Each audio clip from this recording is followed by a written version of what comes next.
I never thought I'd be standing in the middle of a dusty trail, holding a rope tied to our family donkey, heart pounding like I was about to skydive just because my brother dared me to. But here I was. And trust me, this wasn't just any regular dare. It was the kind of challenge that starts off with laughter and ends with something you're still talking about years later. My brother Danny has always had a wild streak. He's the type who once tried to ride a mattress down our stairs just to see if it would glide like a sled. So when he leaned in that morning with a mischievous grin and said, "Asterisk, I dare you to do this with the donkey." Asterisk, I should have known better than to agree. But if you've got a sibling like mine, you know saying no isn't an option if you've got any pride left. Now, before you picture anything weird, let me be clear this story is about something funny, a bit crazy, and totally unexpected.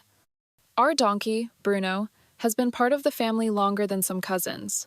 He's stubborn, smarter than he lets on, and has this way of side-eyeing you like he knows exactly what you're thinking. That day, Bruno was chewing lazily on some hay, probably dreaming of a quiet afternoon nap, when Danny came up with the brilliant idea that would change everything. See, the dare wasn't just about riding Bruno or making him do a trick. It was way more elaborate than that. Danny had built this weird homemade obstacle course in the backyard, a path of mud puddles, hanging ropes, and even an old trampoline from the junk pile behind our barn. The plan? I had to guide Bruno through the entire thing, blindfolded. Not Bruno, me, yeah, blindfolded, through an obstacle course, with a donkey. I know what you're thinking. There's no way that could end well, asterisk, and you're absolutely right. But standing there, blindfold in hand, with Danny filming every second on his phone and Bruno already looking like he wasn't in the mood to cooperate, I had no choice. I could either back down and hear about it every Thanksgiving for the rest of my life, or take the dare and see what would happen. And of course, like any slightly foolish younger sibling, I chose the second option. What happened next wasn't just hilarious, it was something that taught me more about patience, teamwork, and how unpredictable animals and brothers can be. But just when I thought things couldn't get any more chaotic, Bruno did something none of us expected, something that turned a harmless dare into a moment we'd never forget. I'll tell you exactly what went down in the next part, but let's just say, this story has a twist you won't see coming. Now, before we get to what Bruno did, let me give you a little background so you can really understand why this whole thing got so out of hand. See, Danny and I grew up on a small piece of land just outside town. Our parents both work a lot, so we've had plenty of time to come up with our own future trouble, depending on how you look at it. Most kids grew up with dogs or cats. We got a donkey. Bruno came into our lives when I was about 7. Some neighbor was giving him away because he kept escaping their fence. My dad took him thinking it would be fun for us kids. What he didn't know was that Bruno would turn out to be the most stubborn animal alive. He's like a cross between a grumpy grandpa and a prankster. He opens gates, knocks over buckets, and once locked Danny inside the chicken coop. No joke. So when Danny decided to turn our backyard into what he called the donkey dare course, I should have known he wasn't playing around. He'd set it up the day before while I was gone at my friend's house.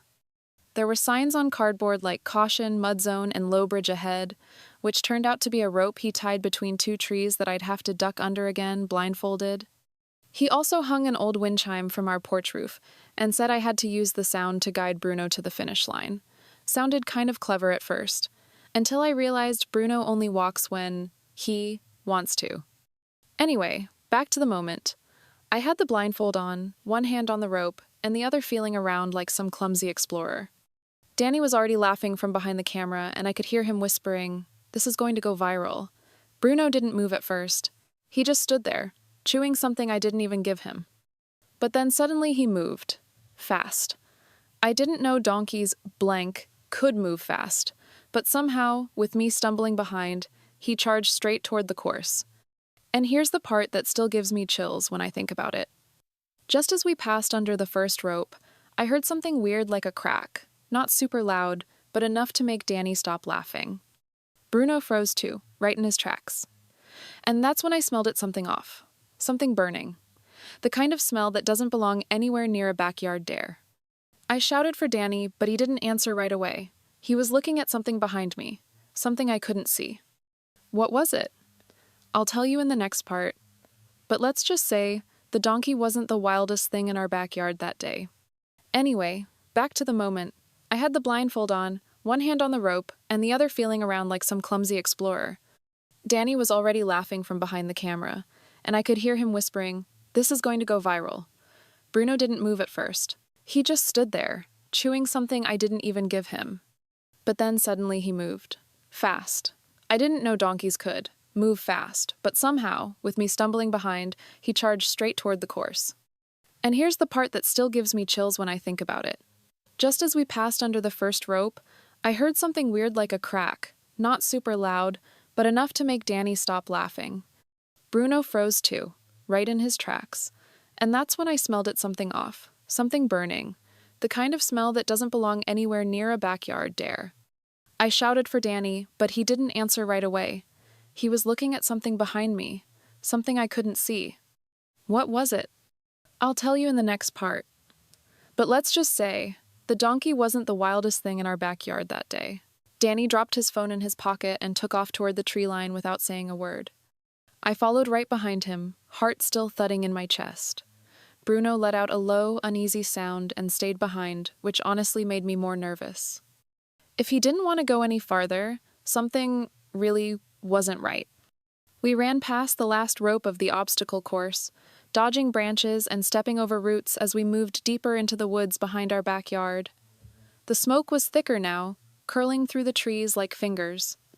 It wasn't a huge fire, but it was definitely real, and close. As we got closer to the old shed, I could hear something movement, not animals, not wind, real footsteps, slow, careful ones. Danny stopped and motioned for me to stay low. The weirdest part? The shed had light coming from inside, like someone had strung up a lamp or was using a flashlight. That place hadn't had power in years. I whispered, "Should we go back?" But he shook his head. Of course he did. We crept closer, just enough to see through a crack in the rotting boards. What we saw made my stomach twist. There were two guys inside. Strangers, not neighbors, not anyone I recognized. One of them had a backpack on the floor and was rummaging through it while the other kept looking out the window like he was waiting for someone. The weird smell-burning plastic or rubber or something was definitely coming from a small metal bucket smoking in the corner. I didn't know what they were doing, but it felt off.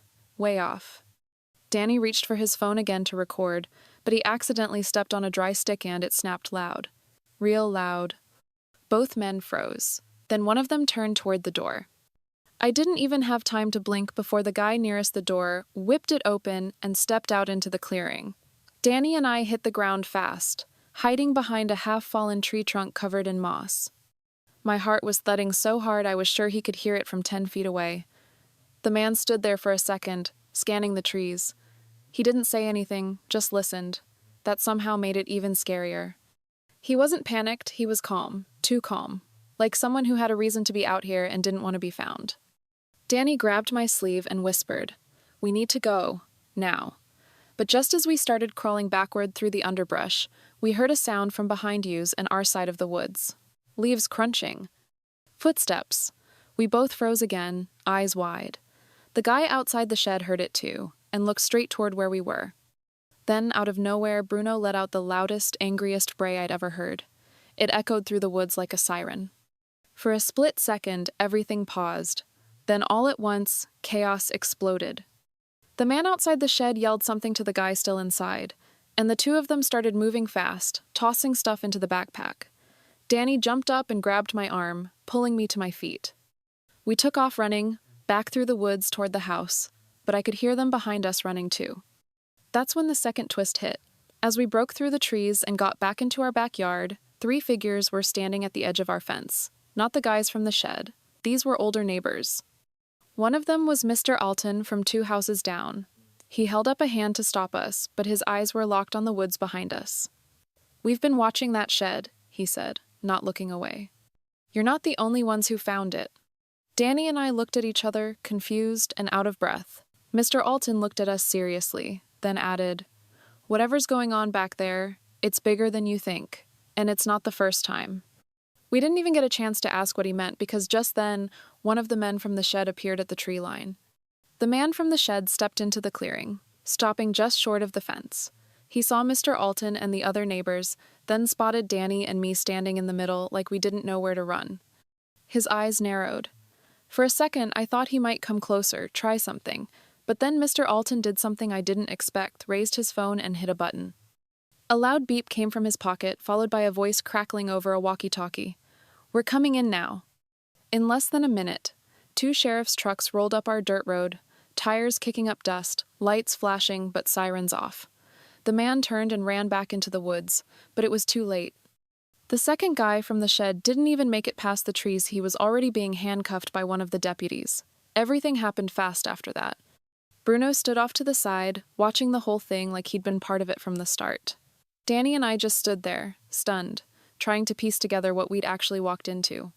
Turns out, the shed had been under quiet investigation for a couple of weeks. The guys had been using it as a drop spot for stolen electronics, mostly phones, tablets, small stuff that didn't draw attention. Mr. Alton, a retired cop, had been keeping an eye on it after his security cams caught strange lights in the woods. He'd already reported it, but law enforcement didn't have enough proof until our donkey dare led us right into the middle of it. Accidentally. The sheriff thanked us, said we helped speed things up without even knowing it. Danny tried to play it cool, like he knew what he was doing the whole time. I didn't say much. I was still thinking about how Bruno, of all things, had warned us first. But just when we thought it was all over, Mr. Alton looked at me and said, "Funny thing is, those 2 weren't the ones I saw last week. There's someone else still out there." I turned to look at the woods. The smoke had cleared, the shed was quiet, but now, the story wasn't about a dare anymore. It was something bigger, something still unfinished. The man at the tree line didn't move right away. He stood there, half in shadow, watching everyone in the yard like he was sizing us up. The sheriff stepped forward, hand resting near his belt, not drawing a weapon, but making it clear he wasn't playing. "We've got you on camera," he called out. "And we've already got your partner." The man hesitated for a second, then turned and disappeared into the woods without a word. A few deputies ran after him, but they didn't seem too worried. I guess they already had what they needed to tie it all together. Back in the yard, Bruno slowly wandered over to where I was standing. His ears twitched, and he gave me this little nudge, like, "I told you something was up, asterisk." I gave his neck a scratch and looked over at Danny, who finally looked more relieved than panicked. The sheriff came over and thanked us again, saying our little donkey dare helped them catch people they'd been tracking for weeks. Mr. Alton explained that the 2 guys were part of a small theft ring, using sheds and old buildings to stash stolen tech. But that third man, the one who vanished, was still a mystery. Maybe a lookout. Maybe something else. Later that evening, once things settled and the police left, Danny and I sat on the porch steps. The sun was going down, painting the sky orange and pink, and Bruno was munching on grass like none of it had happened.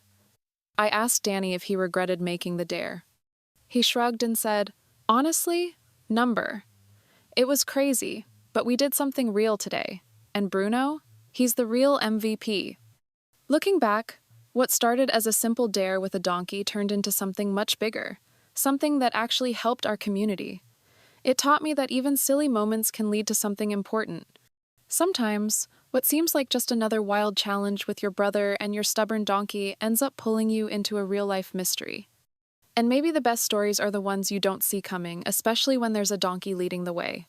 So yeah, next time someone dares you to do something with a donkey, maybe think twice. Or maybe don't. You never know what you'll find.